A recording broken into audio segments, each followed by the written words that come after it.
Dans une lettre adressée, le 4 avril 2018, au secrétaire général de l'ONU, le roi du Maroc Mohamed VI a affirmé que l'Algérie a une responsabilité flagrante au Sahara occidental tout en appelant à assumer sa pleine responsabilité dans la recherche de la solution au conflit.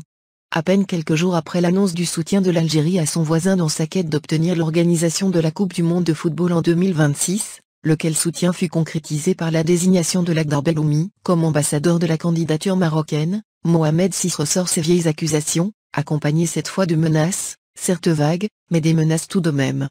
Si le Conseil de sécurité n'assume pas ses responsabilités, le Maroc assumera les siennes, donne le souverain chérifien dans une lettre transmise au secrétaire général de l'ONU par son ministre des Affaires étrangères, Nasser Bourita. L'Algérie a une responsabilité flagrante. C'est l'Algérie qui finance, c'est l'Algérie qui abrite, c'est l'Algérie qui arme, c'est l'Algérie qui soutient et qui apporte son soutien diplomatique au Front Polisario, a écrit le roi du Maroc Mohamed VI dans une lettre adressée au secrétaire général des Nations Unies, Antonio Guterres, remise le 4 avril 2018 à New York, par son ministre des Affaires étrangères et de la coopération internationale, Nasser Bourita, indique le journal marocain Le Matin en citant la lettre. Le Maroc demande et a toujours demandé que l'Algérie puisse participer au processus politique, que l'Algérie puisse assumer une responsabilité pleine dans la recherche de la solution et que l'Algérie puisse jouer un rôle à la hauteur de sa responsabilité dans la genèse et l'évolution de ce différend régional, a ajouté le souverain, selon le quotidien. Sa Majesté le Roi a tenu à exprimer, au nom de toutes les forces vives nationales,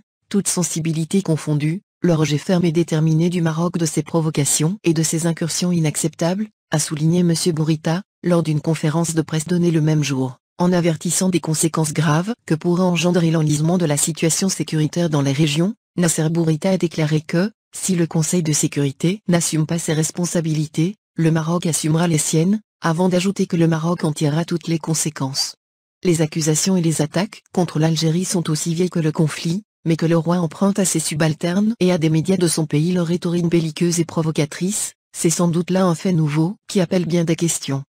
Pourquoi de telles attaques, à un tel niveau de responsabilité et surtout, dans cette conjoncture précise? Une interrogation d'autant plus pertinente que, on se rappelle, même lorsque le chef de la diplomatie algérienne, Abdelkader Messael, s'était fendu de déclarations peu élégantes à l'égard de la compagnie aérienne et des banques marocaines, il y a eu certes des réactions parfois démesurées, mais jamais de menaces, encore moins du palais royal.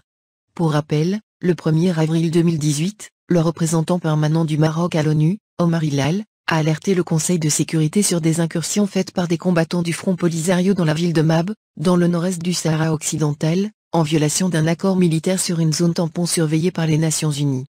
Des allégations rejetées par la mission des Nations Unies pour l'organisation d'un référendum au Sahara occidental. Ces faits ont été vite démentis par la mission de l'ONU au Sahara occidental, MINURSO, et quand bien même ils seraient fondés, ce genre d'incident est coutumier sur tout le long de la zone tampon et n'a jamais fait sortir le roi de ses gonds jusqu'à mettre son armée sur le pied de guerre et de menacer ses voisins et même l'ONU. Mohamed VI perd les nerfs et cette prétendue incursion n'est sans doute qu'un prétexte. Depuis quelques mois, sa diplomatie collectionne les échecs dans le dossier, notamment cet arrêt de la Cour de justice européenne sur l'accord de pêche entre l'UE.